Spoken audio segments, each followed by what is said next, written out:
नमस्कार। कुछ क्वेश्चन बाकी रह रहे थे, उन्हीं को हम आगे बढ़ाते हैं। क्वेश्चन है, एक साबुन का एक बुलबुला है, उसके अंदर व बाहर दाब समान है। यदि साबुन के घोल का प्रस्थ तनाव 0.04 न्यूटन प्रति मीटर हो तथा साबुन के बुलबुले का व्यास 4 सेंटीमीटर है तो बुलबुले पर आवेश ज्ञात करो। तो जो हमने बुलबुले वाले क्वेश्चन पढ़ा था उसमें हमने क्या देखा था कि जैसे ये बुलबुला है, अगर इसको संतुलित अवस्था में रखना है, मतलब ये फूला हुआ रहे, इस स्थिति में रखना है, तो इस पर जो बाहर लगने वाला बल और अंदर लगने वाला बल है वो क्या होना चाहिए, बराबर होने चाहिए।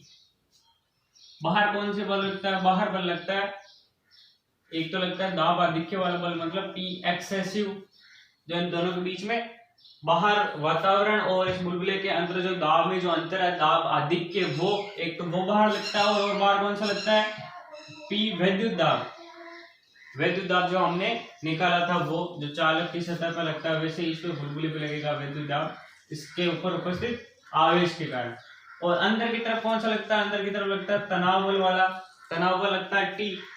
तो हमने क्या देखी थी समीकरण की, P excessive plus sigma square upon 2 epsilon not, ये हो गया वैद्युत दाब equals to 4t upon r, ये हमने पढ़ा था।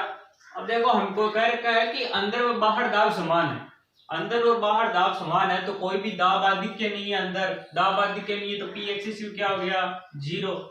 हमारे पास क्या बचा, सिर्फ सिग्मा स्क्वायर बट्टा 2 epsilon naught equals to 4t upon r। अब देखो सिग्मा का मान क्या होगा, सिग्मा क्या होता है, पृष्ठ आवेश घनत्व। पृष्ठ आवेश घनत्व मतलब कुल आवेश बट्टा कुल पृष्ठीय क्षेत्रफल।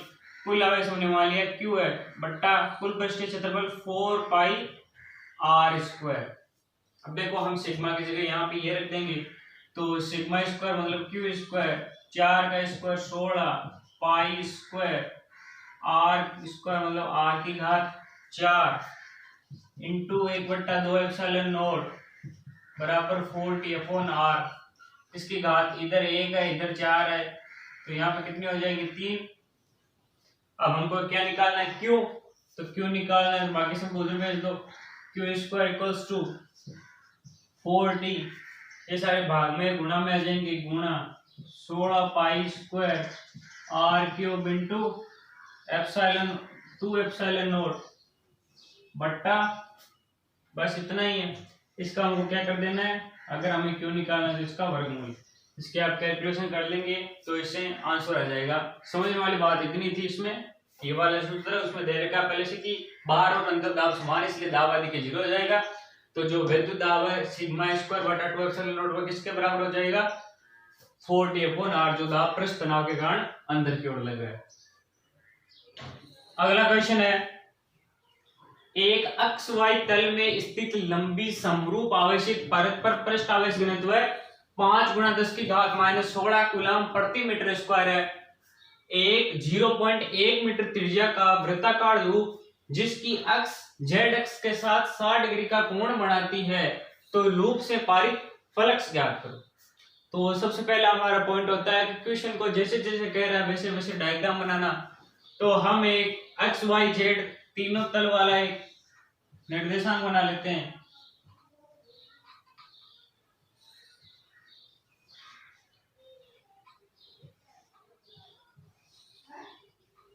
तो देखो इसमें हमने ये मान लिया कि ये तो हो गया एक्स अक्ष हो गई, ये वाई अक्ष हो गई और ये जेड अक्ष हो गई, तीनों एक दूसरे के लंबवत है, त्रिविमीय संरचना है।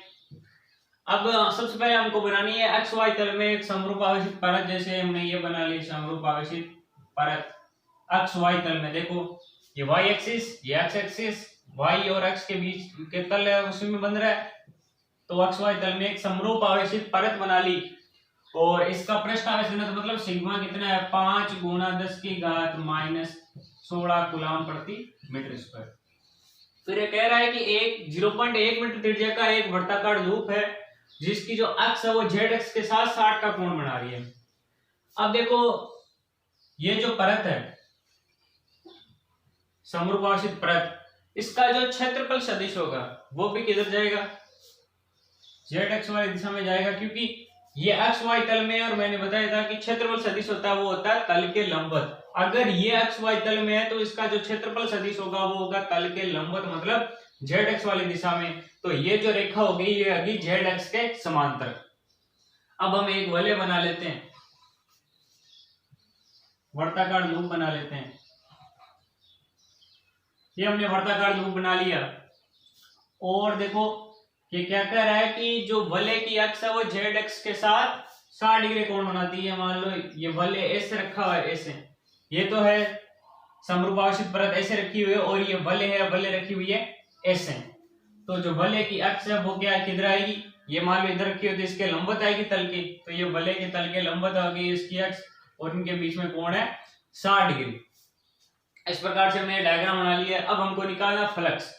तो फ्लक्स निकालने के लिए हम क्या करते हैं, फाई बराबर ई ए कोस थीटा, ये होता है हमारा फॉर्मूला। कुछ नहीं करना, विद्युत क्षेत्र इसके कारण जो समरूपावशित परत इसके कारण विद्युत क्षेत्र निकालना है, इसका क्षेत्रफल सदिश जिससे ये गुजर रहा है इनटू कोस थीटा। अब देखो विद्युत क्षेत्र क्या आएगा, समरूपावशित जो परत होती है उसके कारण विद्युत क्षेत्र कितना होता है, सिग्मा बट्टा 2 एप्सिलॉन नॉट।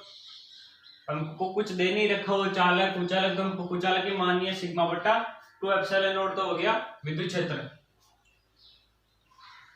फाई बराबर ई का मान हो गया सिग्मा बट्टा 2 एप्सिलॉन नॉट गुणा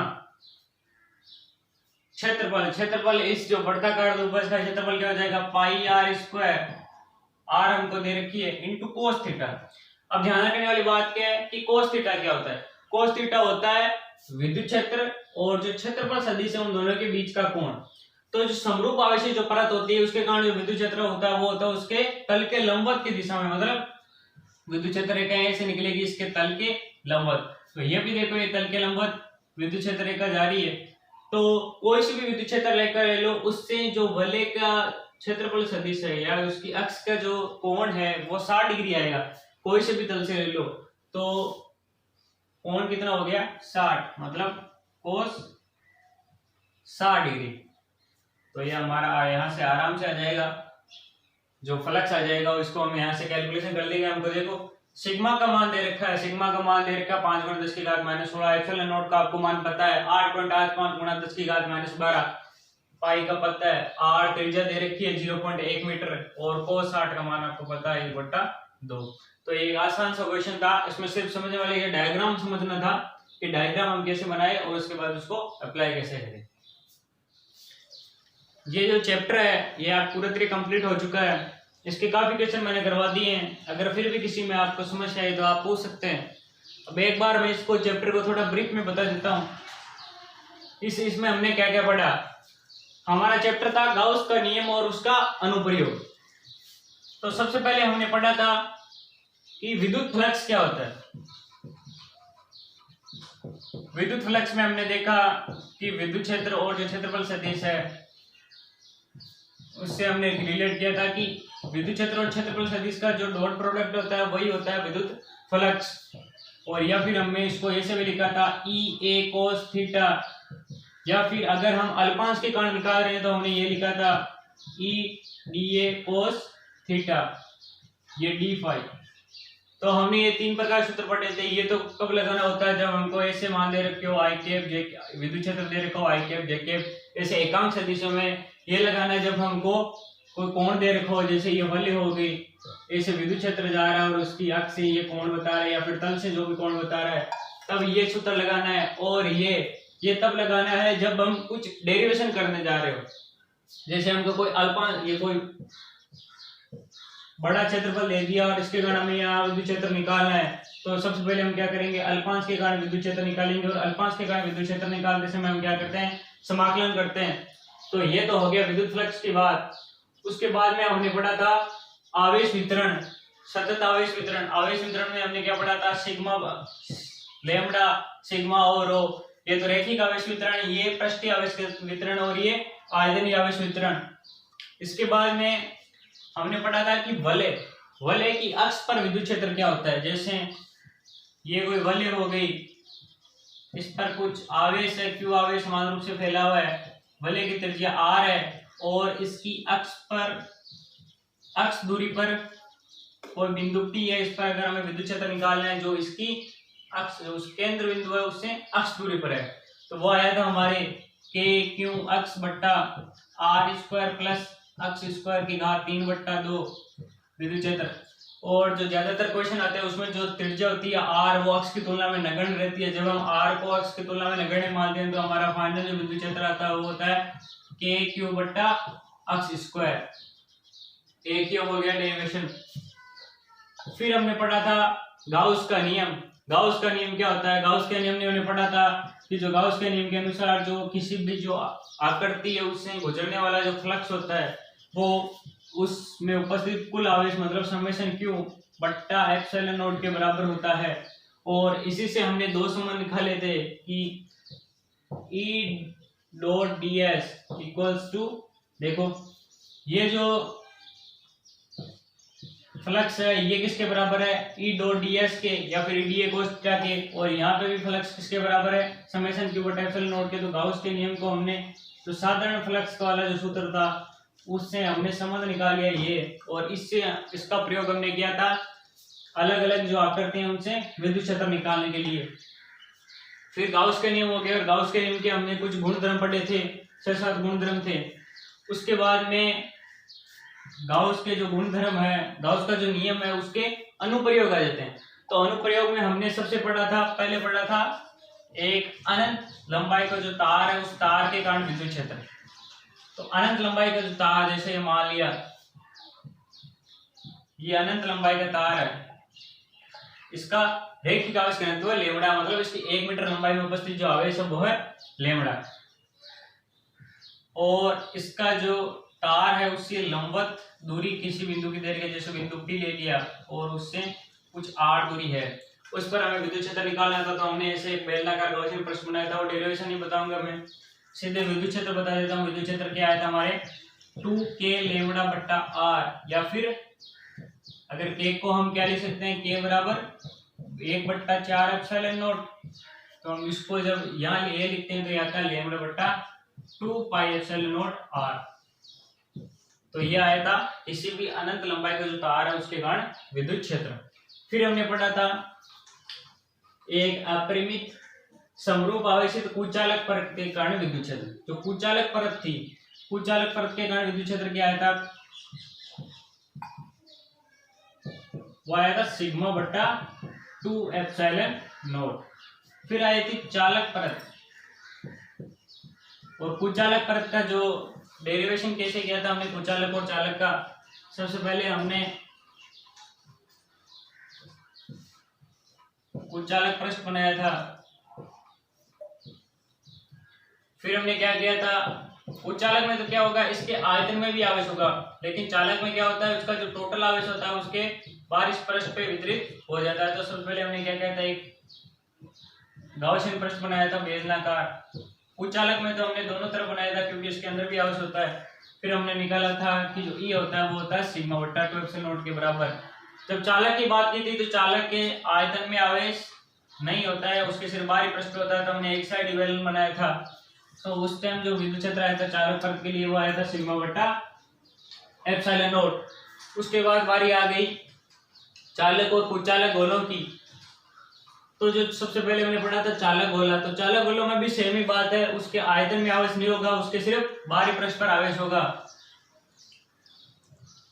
तो जो इसके कारण जो विद्युत क्षेत्र आया था वो आया था बाहरी बिंदु पर ई आउट, वो आया था KQ बट्टा स्मॉल r स्क्वायर। मान लो इस स्मॉल r दूरी पर निकालना है और इसकी त्रिज्या कैपिटल R है। सरफेस ES मतलब इसकी सतह पर क्या आया था, KQ बट्टा कैपिटल R स्क्वायर, मतलब इसकी जो सतह पर विद्युत क्षेत्र। और इन दोनों पॉइंट से मैं क्या देखा था कि ये जो चालक गोला है ये इसकी सतह और बाहरी बिंदु के लिए एक बिंदु आवेश की तरह व्यवहार करता है। मतलब हम मान सकते हैं कि इसका जो टोटल आवेश है उसके केंद्र पर केंद्रित हो गया है। क्यों? क्योंकि देखो रिजल्ट बिंदु आवेश जैसे आ रहे हैं। बिंदु आवेश के लिए हमने विद्युत क्षेत्र निकाला था पहले चैप्टर में, तो भी देखो KQ बट्टा R स्क्वायर है, ये भी KQ बट्टा R स्क्वायर। और E इन इसके अंदर कोई आवेश होता नहीं है, तो विद्युत क्षेत्र क्या आ गया, 0। ये तो होगी चालक गोले की बात। अब है कुचालक गोले की बात। तो कुचालक गोला है उसके आंतरिक भाग में भी आवेश होता है। तो आंतरिक भाग में आवेश होगा तो आंतरिक विद्युत क्षेत्र भी होगा। सबसे पहले तो ई आउट, इसी को मान लेते हैं हम कुचालक वाला, तो इसके आंतरिक भाग में भी आवेश होगा। ई आउट तो देखो सेम होगा के क्यू बट्टा स्मॉल आर स्क्वायर, जो दूरी है।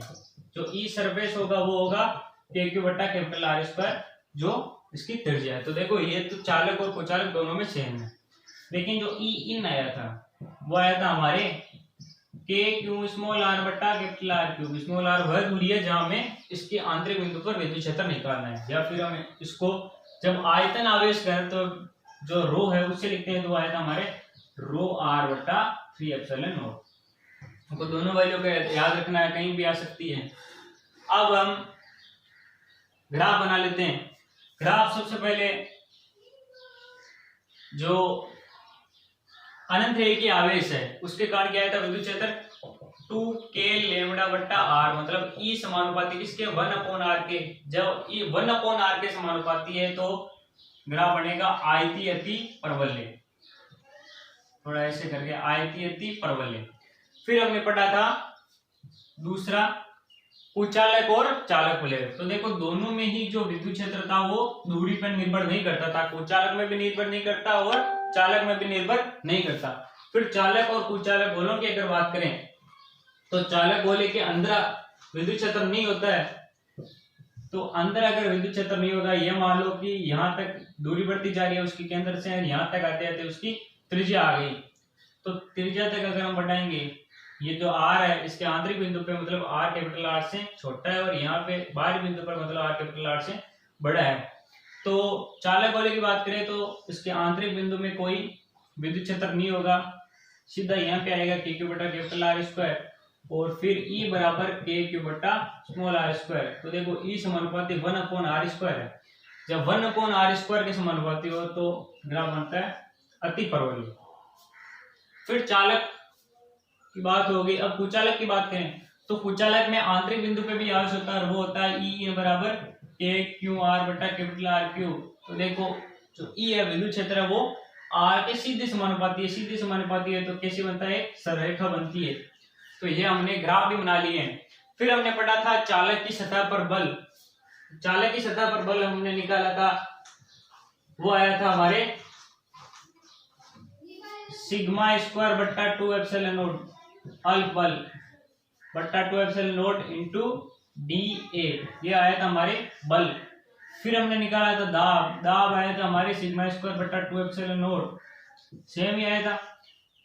फिर हमने निकाला था इसके जो भी चालक है उसके एकांक आयतन में संचित ऊर्जा वही इसके दाब के बराबर होती है, ये हमने निकाला था डेरिवेशन में। फिर हमारे जो फाइनल टॉपिक था वो था साबुन के बुलबुले का संतुलन। उसमें हमने ये देखा था कि जब साबुन के बुलबुले का संतुलन करते हैं तो बाहर की तरफ लगने वाले दाब और अंदर की तरफ लगने वाले दाब दोनों को बराबर कर देते हैं। ये वो सिचुएशन होती है जब बुलबुला फटने वाला ही होता है, मतलब उससे कुछ क्षण पहले की जो कंडीशन होती है, मतलब वह एक्सट्रीम कंडीशन, वह चरम अवस्था जहां तक बुलबुला नहीं फटे, उस स्थिति में हमने देखा था अंदर की तरफ तनाव के कारण दाब लगेगा, बाहर की तरफ एक तो दाब अधिक लगेगा और साथ में जो आवेश है उसके कारण दाब लगेगा। तो ये जो चैप्टर है दूसरा उसका मैंने संक्षिप्त में बता दिया है। अब हम शुरू करेंगे चैप्टर नंबर 3। पहले और दूसरे चैप्टर में कोई भी समस्या हो तो आप मैसेज करके बता सकते हैं।